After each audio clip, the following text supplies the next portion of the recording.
So this paper is something like a theoretical preface to my dissertation.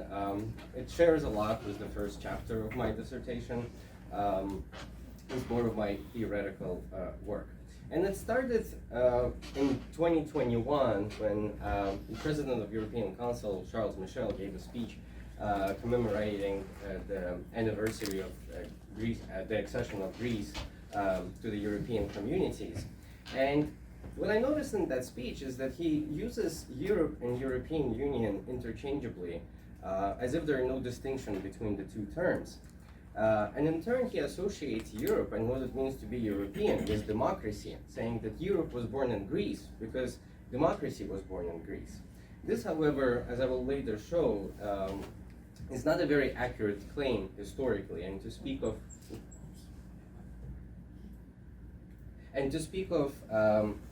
ancient Europe or Europe and ancient Greece is very much an anachronism. And we see this a lot today in the politics of the European Union when the officials don't really draw any distinctions when they talk about Europe and European Union, although the distinction should be quite clear to most of us. This is more of a rhetorical move, as I believe.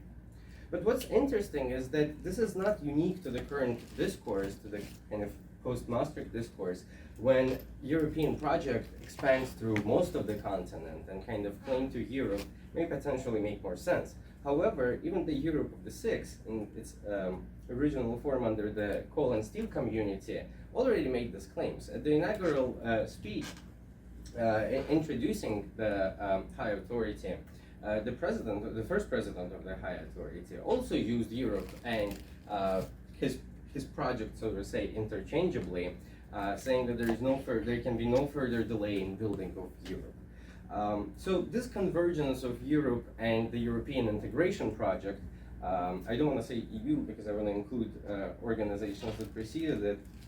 This is nothing new, and this kind of magic of Europe surrounded the integration project since its inception in 1950s.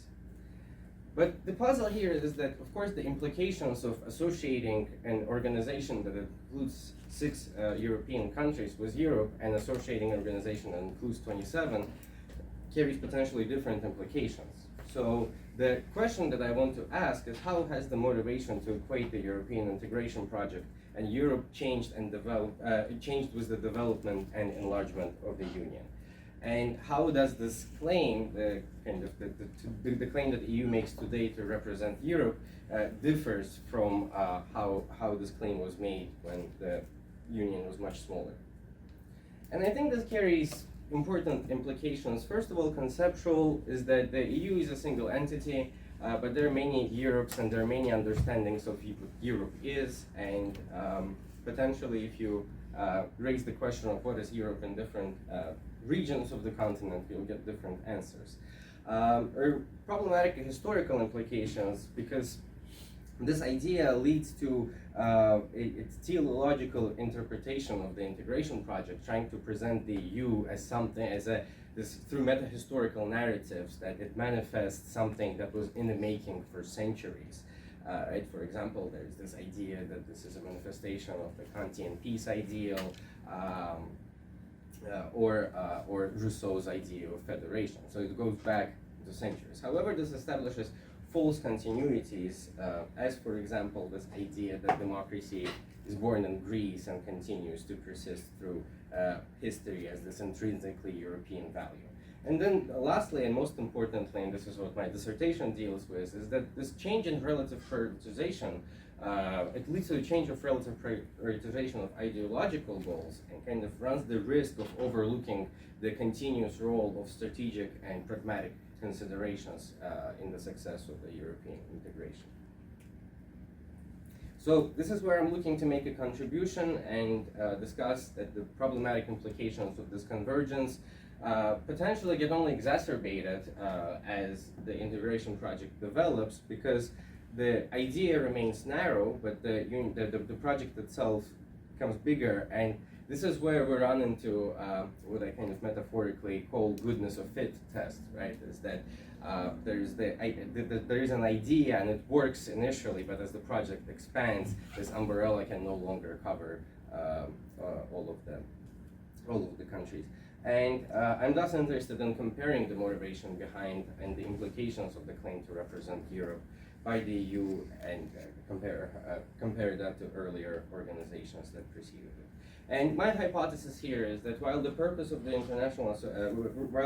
purpose of the initial association of the integration project was Europe, was to bring public and international attention to the emerging supranational authorities, because the idea of pooling coal and steel could not really get a lot of people excited. So, but the nature of this association changed over time, especially with the enlargement and increase in the perceived importance of political as opposed to economic and political or economic first conditions for the purposes of European integration. And I specifically argued that the EU, in its claim to Europe, has come to emphasize democracy as a common and intrinsically European principle, leading to narratives that misrepresent the role of democracy, both historically for Europe and in the context of the integration project for the EU. And in my research, in general, my dissertation research, I focus kind of on the latter implication that for the integration project, but today I also want to consider what this means for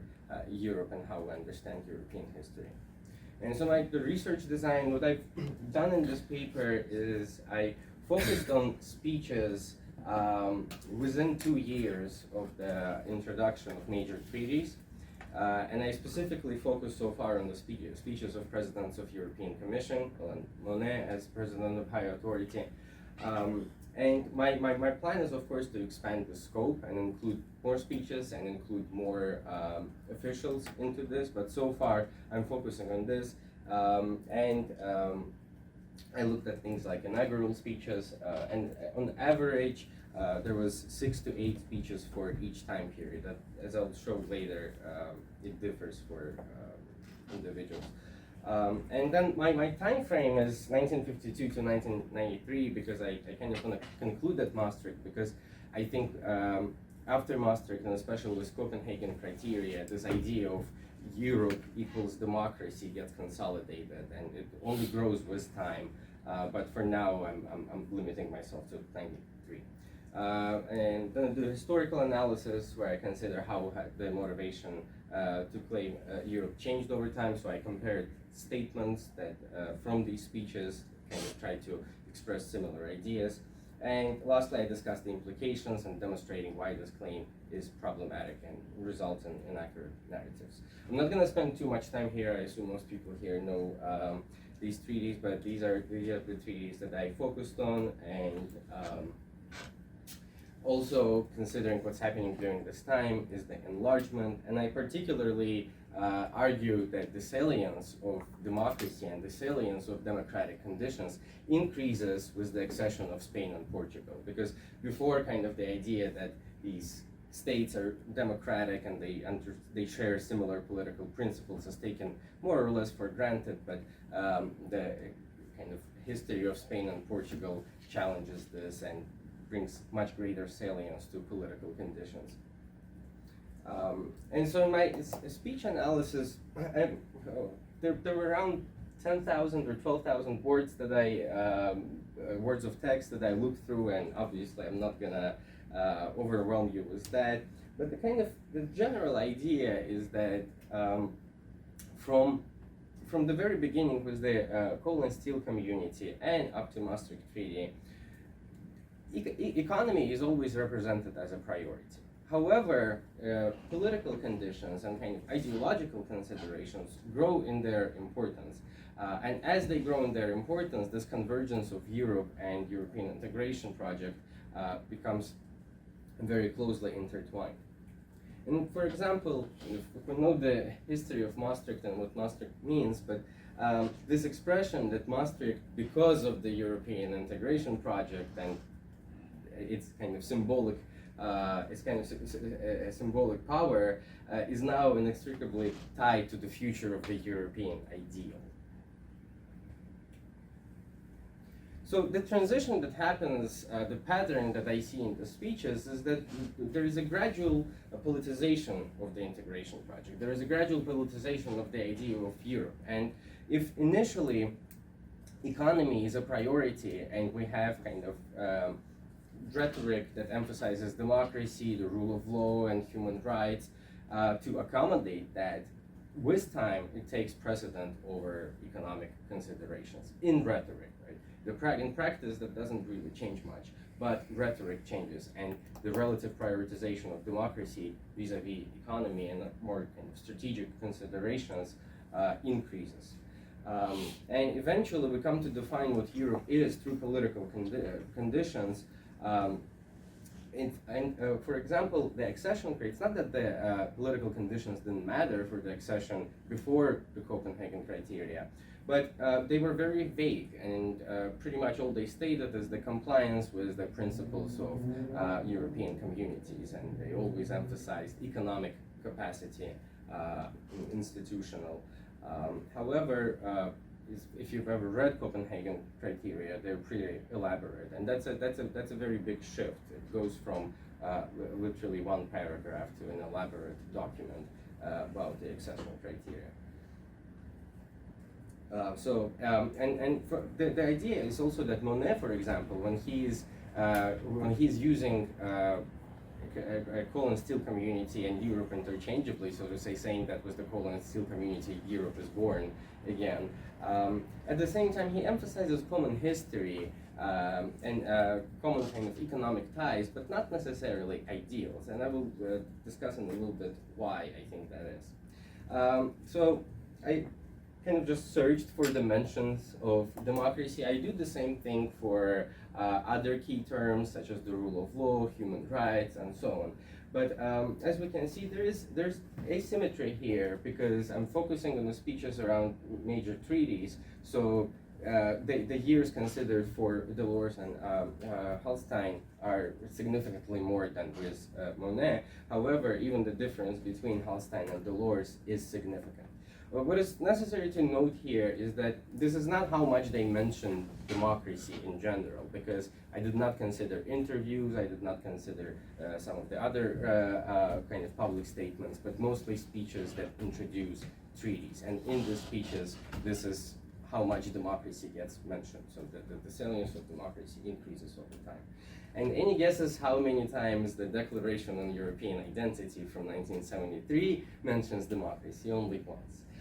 Most importantly, what's interesting about the Declaration on European Identity is that it leaves the question of identity open, largely, because it once again, it discusses the common history, but it doesn't necessarily discuss common ideational conditions. But then with the Maastricht Treaty, we have Article 2 that says that the Union was found on this values of human dignity, freedom, democracy, and equality. And these are pretty much the key terms that I want to test, like I do with democracy, and to see how really they matter very little up until a certain point, and then their importance increases, and Copenhagen criteria helps to consolidate that, as well as the EU treaties of '92. So, and the impact of this, as I've mentioned, is the inaccurate historical narratives that misrepresent European history. And for EU, the implication is that it shifts the relative prioritization of pragmatic and ideological goals. So to talk about the implications for Europe, next I'll talk about the implications for the EU. This idea that Europe is born in Greece.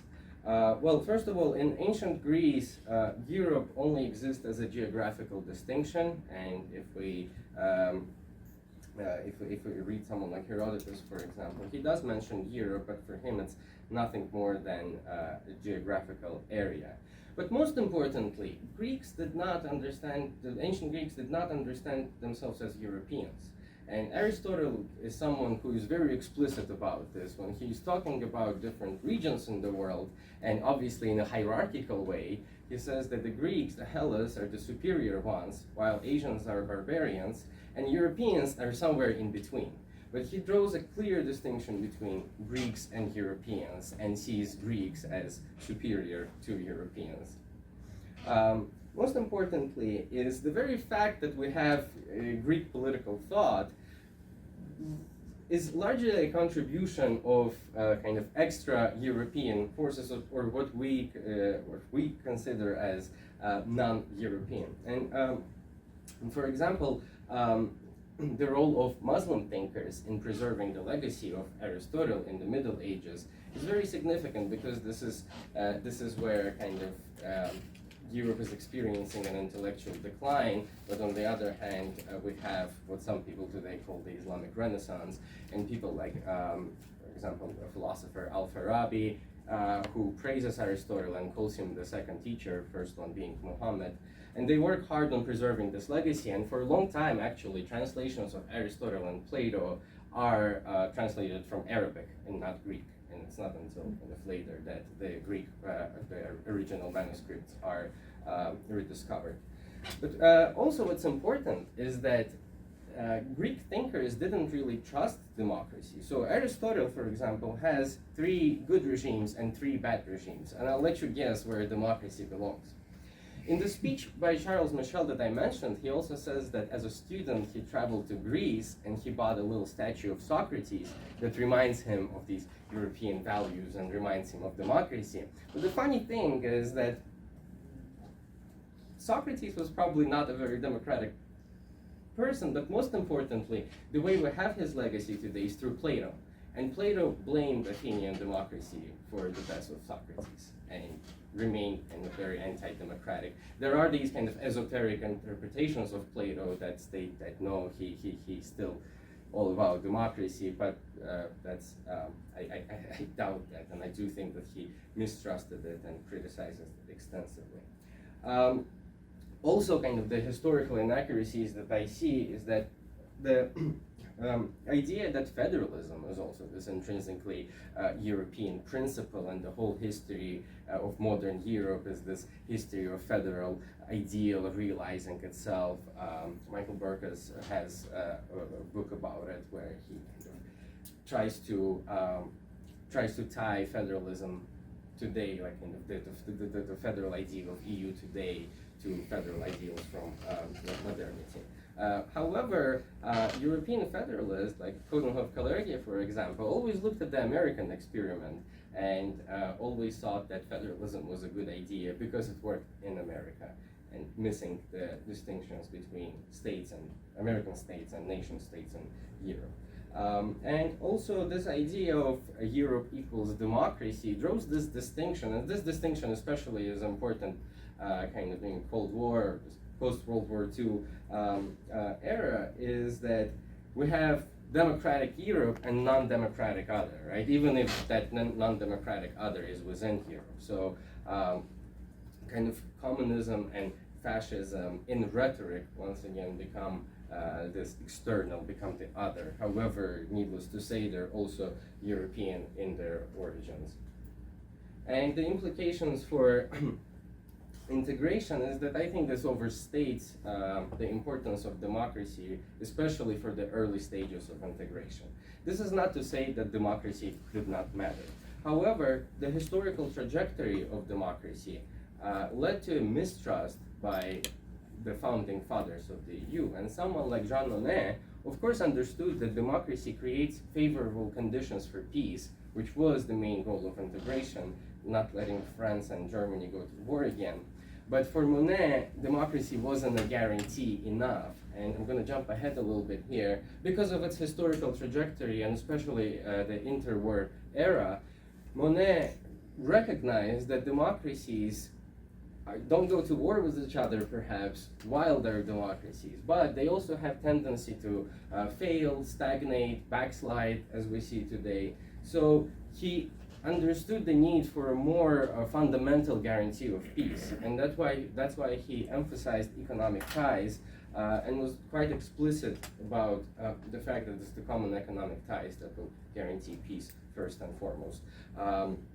And he was very much led by the idea of functionalism and pragmatic goals rather than any kind of ancient or modern federalist idea. And so in conclusion, the nature of this claim, the nature of the claim of the integration project to represent Europe undergoes a significant change. It becomes politicized, and the idea of Europe within the EU kind of becomes represented through democracy. And this claim especially changes with the enlargement and how enlargement increases the perceived importance of political conditions. And this is later also evident with the eastward enlargement, which is my kind of further research agenda and the main focus of my dissertation. Thank you very much.